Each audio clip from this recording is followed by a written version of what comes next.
إذا أهلا وسهلا ومرحبا بالسادة المتابعين في فيديو أخرى حول لو ديagnostic physiothérapique و لو traitement physiothérapique d'une autre pathologie ولا d'un ensemble de pathologies.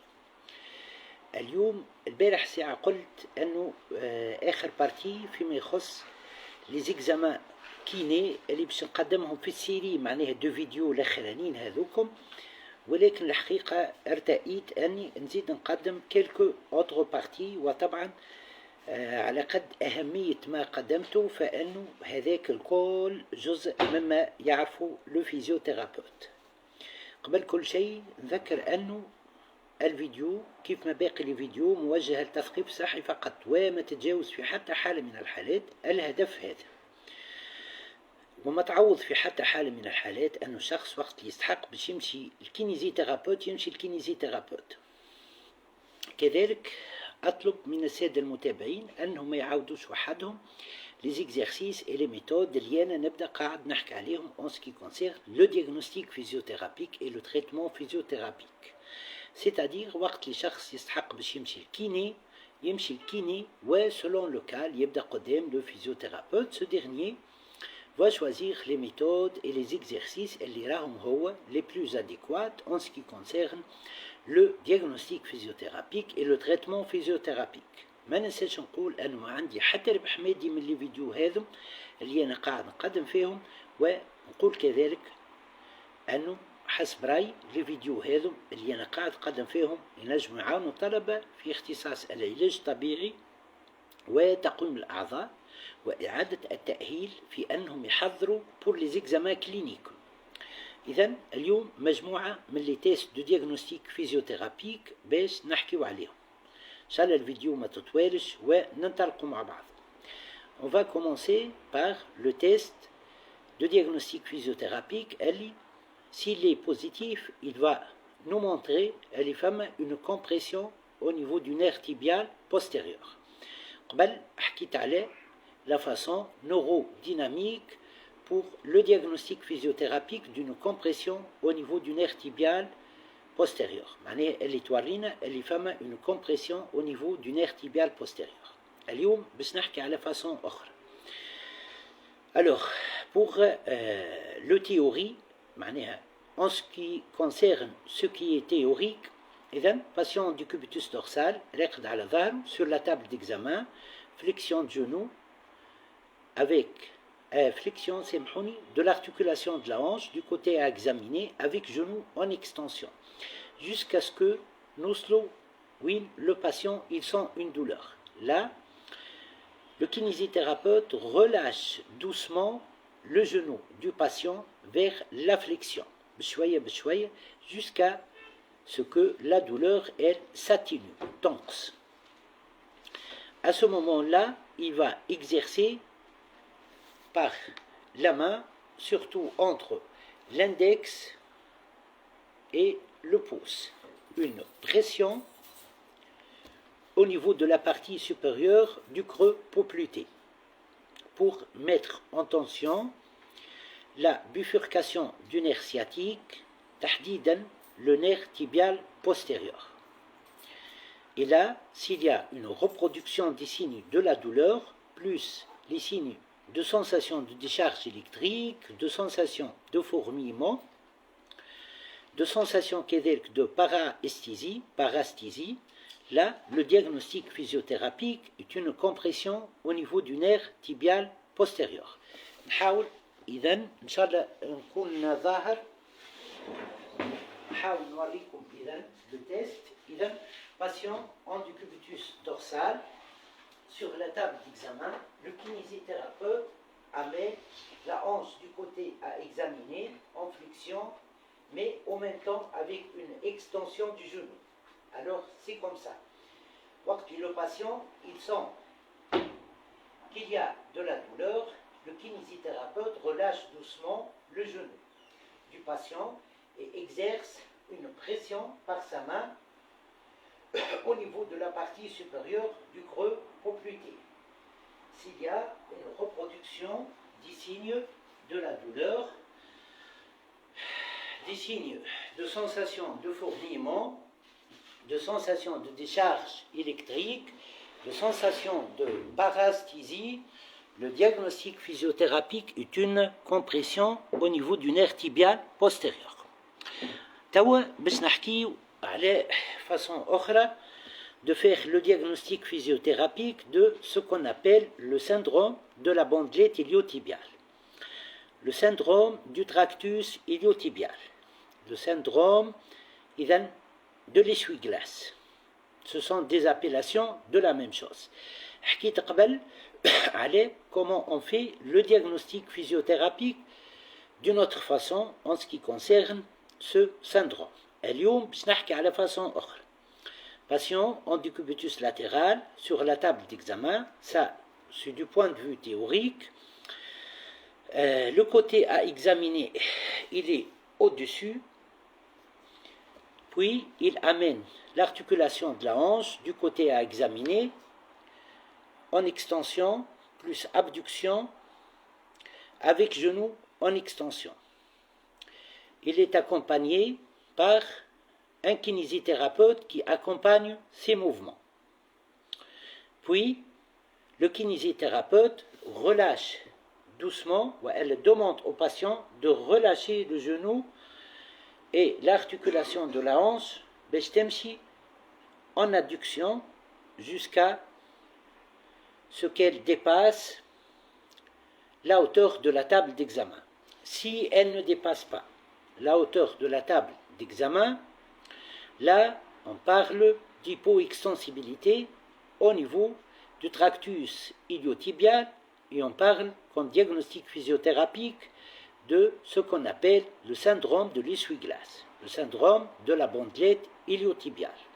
Là, on a une hypoextensibilité au niveau du tractus iliotibial, la bandelette iliotibiale, elle est en étirement. Et donc, elle est en irritation, et donc le patient va souffrir du syndrome iliotibial, le syndrome de tractus iliotibial, le syndrome de la bandelette iliotibiale. Du point de vue clinique, voilà le test.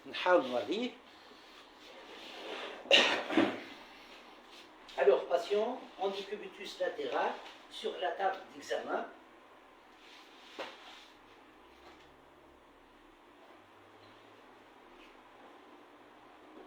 Voilà. Oui.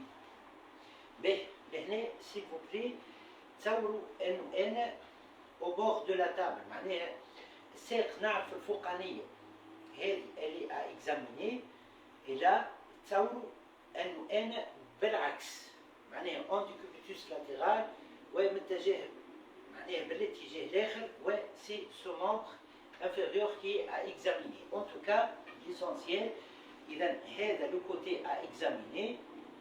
Et qu'est-ce qu'on va message, je vais faire comme ça, message. Alors, qu'est-ce qu'on va faire? Patient en décubitus latéral sur la table d'examen, genou en extension, hanche en extension et en abduction. Le kinésithérapeute va ensuite accompagner l'abduction.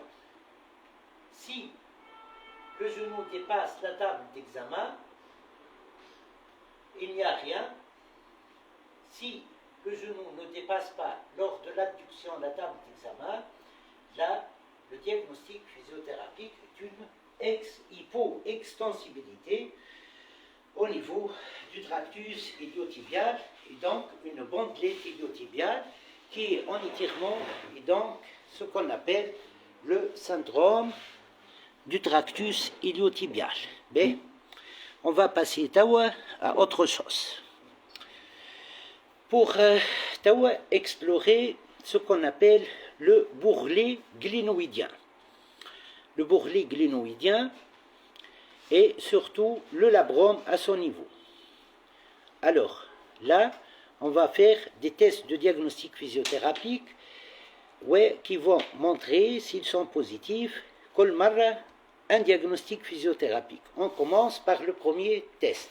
Idan, bras collés au corps, comme ça, coude en flexion, avant-bras en pronation, et le kinésithérapeute d'une main avec l'index, il va fixer, il va examiner, il met son index au niveau de la coulisse bicipitale, la gouttière bicipitale, et de l'autre main, il va résister à la supination de l'avant-bras.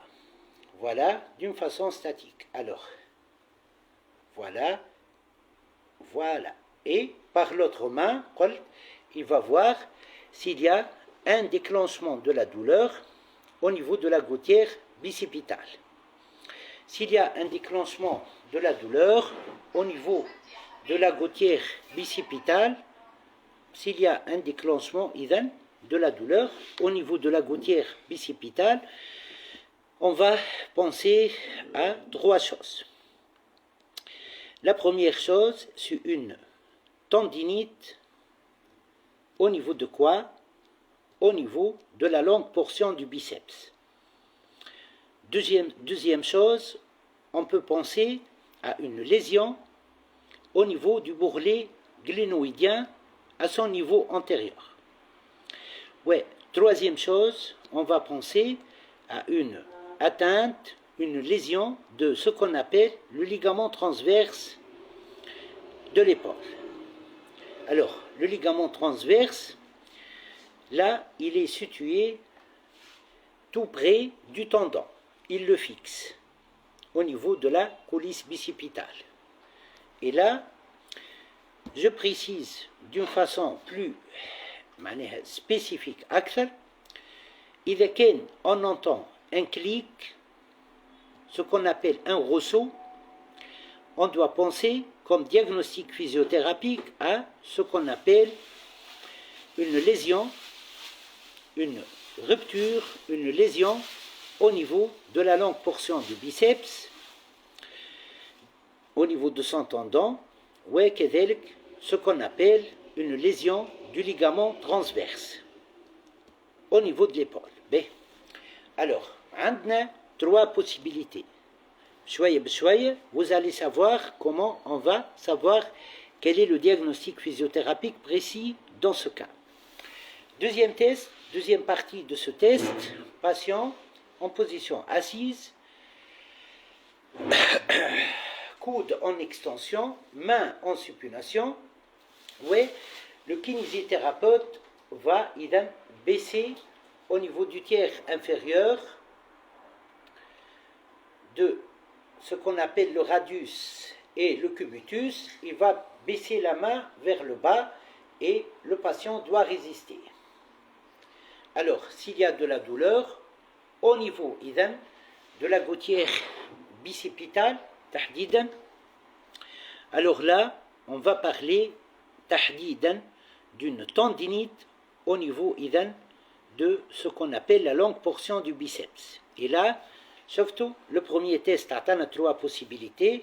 هاكا عرفنا كيفاش معناها on précise وقتاش تكون عندنا تحديدا une tendinite au niveau de quoi?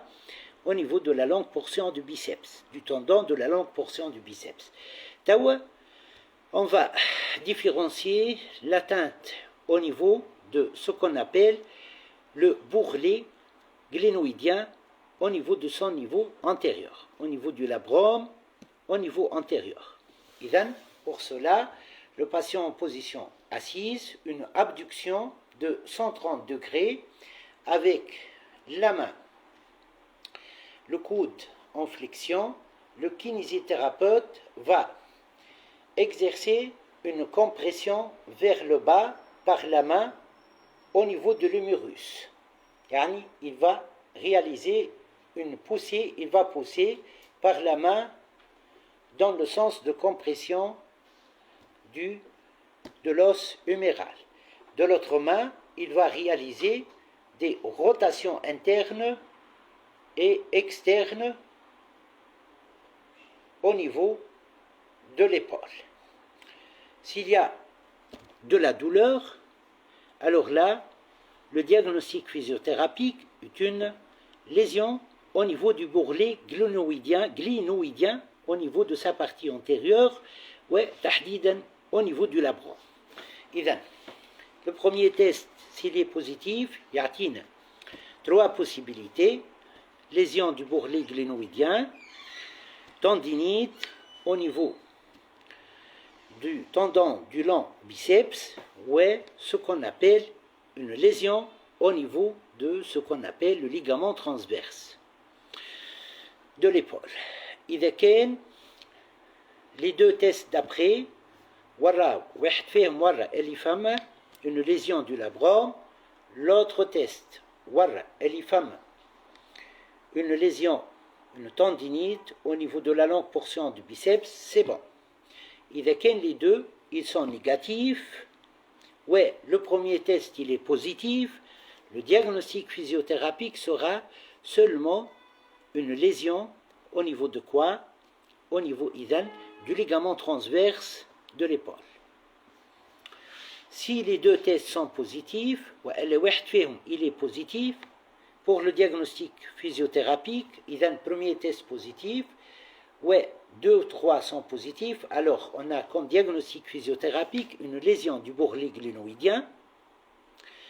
عندنا كذلك une lésion au niveau de ce qu'on appelle le ligament transverse de l'épaule, وعندنا une tendinite de la longue portion du biceps. إذا كان واحد منهم positif مع le premier test, ناخذ le diagnostic physiothérapique نتاع test positif et on lui ajoute la lésion au niveau du ligament transverse. Bien, on va parler tawa ce qu'on appelle la lésion au niveau de l'articulation acromioclaviculaire. حكيت عليها قبل, و en même temps هو un test qui donne إذا كان les 2 parties internes positives, une lésion au niveau acromioclaviculaire, ou إذا كان la première partie elle est positive, la deuxième elle est négative, la lésion elle est au niveau du bourrelet glénoïdien, au niveau du labrum. Pour le test, la première partie, patient en position assise, épaule en flexion, voilà, épaule en flexion, et puis il va réaliser une pronation. Le kinésithérapeute, au niveau du tiers inférieur du radius et du ulna, va baisser ce qu'on appelle l'ulna et le radius. Le patient va résister. Si ça donne de la douleur, on va passer à la deuxième partie. La première partie du test, elle est positive. On passe à la deuxième partie du test. Cette fois-ci, l'avant-bras en pronation. Ouais, épaule en flexion. Ouais, le coude en extension. Le kinésithérapeute, au niveau du tiers inférieur, du radius et du ulna, va pousser vers le bas et le patient va résister. Si on a la première partie du test qui reproduit de la douleur, ou la deuxième partie du test, elle va améliorer la douleur. Donc, elle va faire diminuer la douleur. Le diagnostic physiothérapique est une atteinte du labrum. Du labrum, ouais, atteinte du bourrelet glénoïdien dans sa partie antérieure, au niveau du labrum. Si la première partie du test elle est positive, il y a de la douleur, reproduction de la douleur, ouais, la deuxième partie du test elle est positive, ouais, il y a la reproduction de la douleur, là on parle de lésion au niveau acromioclaviculaire. Et puis on va dire si, pour préciser شنو lésion تحديدا, s'il y a un ressaut, là on parle de ce qu'on appelle l'arthrose, s'il y a du bruit de grincement, de craquement, ouais, si la douleur elle est de type inflammatoire, معناها الشخص يحس une sensation de brûlure, يحس عبارة حرق, une douleur تشبه برشا للحرق. Alors là, on parle de ce qu'on appelle une inflammation au niveau de l'acromioclaviculaire. طريقة أخرى pour savoir faire la différence, pour la douleur déclenchée au cours de ce test, si elle est au niveau de la tête, de l'épaule, voilà, on va parler de lésion du bourrelet glénoïdien. La douleur, elle est postérieure, on va parler de ce qu'on appelle une atteinte, une lésion acromioclaviculaire. Ben, on va passer à ce qu'on appelle un test qui va nous montrer comment faire la différence bin ce qu'on appelle une atteinte au niveau de l'articulation de la hanche, une lésion au niveau de l'articulation de la hanche, dans ce cas, on parle d'arthrose, de coxarthrose, manière d'arthrose au niveau coxo-fémoral. Où est la différence, bin, s'il y a un dysfonctionnement de la sacro-iliaque. Alors, pour le test, ça s'appelle le test de Faber. Le test de Faber, c'est quoi? F veut dire flexion, AB veut dire abduction, ER veut dire rotation externe. Alors, pour ce qui est théorique, alors patient en décubitus dorsal, flexion de hanche, de l'articulation de la hanche, plus abduction, plus rotation externe de la hanche. S'il y a de la douleur au niveau antérieur, on va penser comme diagnostic physiothérapique à une coxarthrose. Pour préciser le diagnostic physiothérapique, on va voir s'il y a de la douleur enfin, une gêne en fin de flexion de l'articulation de la hanche, ou surtout s'il y a une limitation précoce au niveau de la rotation interne au niveau de l'articulation de la hanche.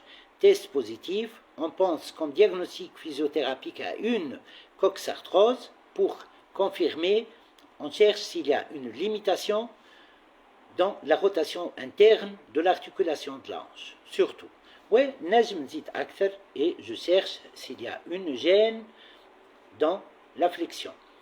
Pour aller plus loin, pour confirmer le test, on peut utiliser un autre test qui va supporter le premier test, le diagnostic physiothérapique du premier test. Si le patient est en décubitus latéral, le membre inférieur du côté à tester, il est en haut, au-dessus, il va réaliser une flexion avec une abduction. Et là, s'il y a une gêne lors de l'abduction, une limitation de mouvement d'abduction, le diagnostic physiothérapique est confirmé. Il est confirmé par le premier test, confirmé par le deuxième test. Si la douleur elle est postérieure, on parle après le test de Faber, flexion, abduction et rotation externe, on parle comme diagnostic physiothérapique de dysfonctionnement sacro-iliaque. C'est comme ça qu'on va différencier la lésion au niveau de l'articulation de la hanche de la lésion au niveau de la sacro-iliaque.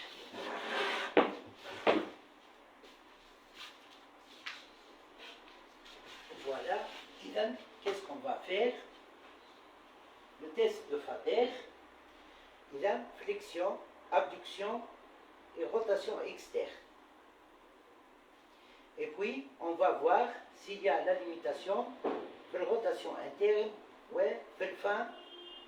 une gêne de la douleur, une gêne ou la limitation de la flexion. Le test de confirmation, le côté lésé, attesté, il a flexion plus abduction. Si l'abduction elle est limitée dès le début, elle est limitée, le diagnostic physiothérapique est confirmé le diagnostic physiothérapique de coxarthrose. On va passer à un test d'instabilité au niveau de la rotule. Le test d'instabilité au niveau de la rotule, il y a plusieurs tests. de diagnostic physiothérapique de l'instabilité au niveau de la rotule. On va parler d'un autre test. Idan, patient du cubitus dorsal sur la table d'examen, sur la table d'examen, flexion de genou de 90 degrés avec flexion de hanche de 90 degrés.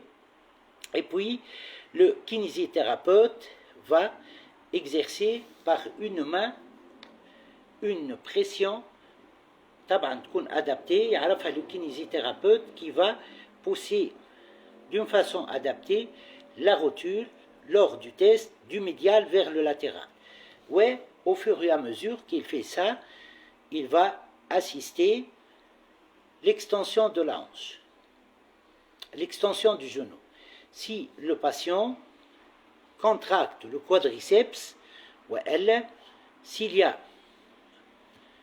si le patient يقول راهو عندي راني خفت من التيست يمشيش يعمل لي une luxation, طبعا ne va pas causer une luxation, mais si le patient يقول راهو فما معناها نحس في روحي معناها مانيش أليز يمشيش تيست يقلقني ومعناها يعبر على نقولوا احنا انه خايف من انه تيست il induit une luxation il réagit. اذا كيف ما قلت بانه يقول انه خايف انه تيست il va induire معناها une luxation. طبعا ne va pas induire de luxation le test, il ne va pas induire de luxation ce test طبعا علميا معناها واضح ومدروس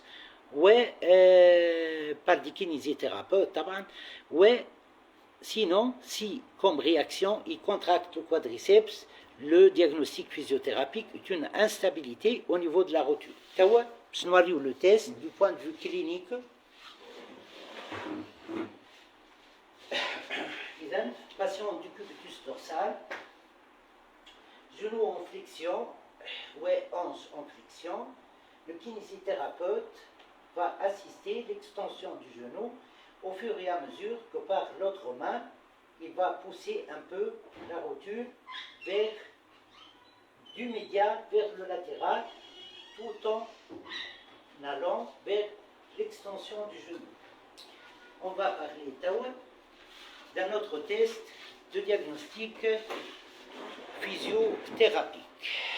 Je pense que la vidéo peut-être tatouée, et là, peut-être on va finir la vidéo avec ce test. Voilà deux tests. Alors, pour savoir s'il y a ce qu'on appelle une rupture, une déchirure au niveau du tendon de la longue portion du biceps. Bien. Alors, le patient en position assise.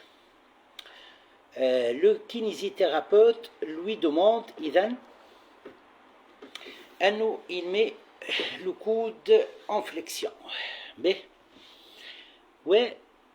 ممكن كذلك en supination pour l'avant-bras, mais c'est pas grave. Et puis l'essentiel de ce test, c'est que le kinésithérapeute va chercher à crocheter le tendon de la longue portion du biceps. Alors, il va chercher, il crochette par l'index, crochette manie chute de tendon, crochette par l'index le tendon de la longue portion du biceps. À quel niveau? Au niveau du pli de flexion, au niveau de la fosse,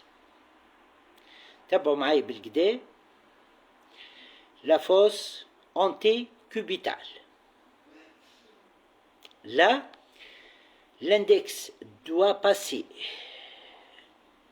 un peu en arrière, à ce niveau, un peu en arrière du tendon de la longue portion du biceps, du tendon du biceps, de la longue portion du biceps. Normalement, il doit passer à 1 cm aura le tendon du biceps. Si le tendon est en rupture, l'index ne va pas trouver la possibilité de crochetage. ماهوش باش ينجم يشد التندون. وهنا إذن le diagnostic physiothérapique est une rupture du tendon de la longue portion du biceps. Une autre façon pour dire que le test est positif, ou dans ce cas, il y a une rupture de la longue portion du biceps, du tendon de la longue portion du biceps, c'est que l'index ne parvient pas à aller à 1 cm derrière le tendon de la longue portion du biceps au niveau de la fosse antécubitale. Voilà. Avant de le crocheter. Dans ce cas, il ne pourra pas le crocheter à la khatr. Le diagnostic physiothérapique est une rupture au niveau de ce tendon. Il y a juste de la douleur, mais le kinésithérapeute parvient à crocheter le tendon de la longue portion du biceps. Il n'y a pas de rupture au niveau de ce tendon. On va finir cette vidéo avec l'évaluation de ce qu'on appelle la mobilité de l'aile iliaque par rapport au sacrum. تذكروا حكينا برشا على l'articulation sacro-iliaque. حكينا على les tests d'appel اللي يوريو est-ce que فما inflammation, principalement la spondylarthrite ankylosante, والا est-ce que la douleur elle est d'ordre mécanique. حكينا على bascule du bassin vers l'antérieur, vers le postérieur, كيفاش نصلحوها. حكينا على برشا pathologie au niveau des sacro-iliaques, au niveau du bassin. اليوم باش نحكيو على حاجة أخرى وهي l'évaluation de la mobilité de l'aile iliaque par rapport à quoi? Par rapport au sacrum. Pour retenir ça, هي la sacro-iliaque معناها ناخذ الكلمة الأولى iliaque ونزيدوها elle et par rapport au sacrum. Pour voir ça, le test de diagnostic physiothérapique, patient en position debout, le kinésithérapeute va mettre le pouce d'une main au niveau de l'épine iliaque postéro-supérieure. Postéro-supérieure, voilà. Et puis, l'autre pouce sera au niveau de S2. Voilà, au niveau de S2. B. Puis, il va demander au patient de réaliser une flexion de hanche. Lors de la réalisation de la flexion de hanche, il va évaluer la rotation postérieure de l'aile iliaque via le pouce, yani à travers le pouce. Et puis, pour dire que le test est positif, ou le diagnostic physiothérapique est un blocage au niveau de la sacro-iliaque, ou un déficit de mobilité au niveau de la sacro-iliaque, par un déficit de mobilité de l'aile iliaque ou de la crête iliaque par rapport au sacrum, on a deux façons de dire ça. La première façon, le pouce اللي موجود au niveau de l'épine iliaque postéro-supérieure ما يتحركش, ne change pas de position lors de la flexion de l'articulation de la hanche. Et là, c'est un déficit de mobilité avec blocage. Deuxième possibilité, هو كذلك أنه voilà, et là, on va parler surtout de déficit de mobilité, معناها طبعا الأولاني déficit de mobilité avec blocage total, والثاني déficit de mobilité وكذلك معناها avec un blocage mais qui peut être partiel ou total. Dans ce cas, les deux pouces, اللي موجود au niveau de S2 واللي موجود au niveau de l'épine iliaque postéro-supérieure, alors là, les deux restent au même niveau suite à la flexion de ce qu'on appelle l'articulation de la hanche. Au même niveau. Voilà, c'est plus juste de dire qu'on au même niveau. Et là, le diagnostic physiothérapique, dans les deux cas, هو un déficit de mobilité de l'aile iliaque par rapport à la par rapport au sacrum. Un dysfonctionnement sacro-iliaque. Voilà, en ce qui concerne cette vidéo, الحقيقة ما حبيتش ندخل عليكم مازال عندي برشا des tests de diagnostic physiothérapique نجم نحكي عليهم avant de revenir مرة أخرى aux pathologies deux points, diagnostic physiothérapique et traitement physiothérapique. مرحبا بكم. شوية آخر فيديو تلقاوها sur ma chaîne YouTube, puis elle sera repartagée sur ma page Facebook. كيف ما تراو إذن مهنة العلاج الطبيعي إذن أعتبرها هو رأيي ورأي العديد من الأشخاص نعتبرها إذن محيطا من العلم. مرحبا بكم وإلى اللقاء في فيديو أخرى. مرحبا.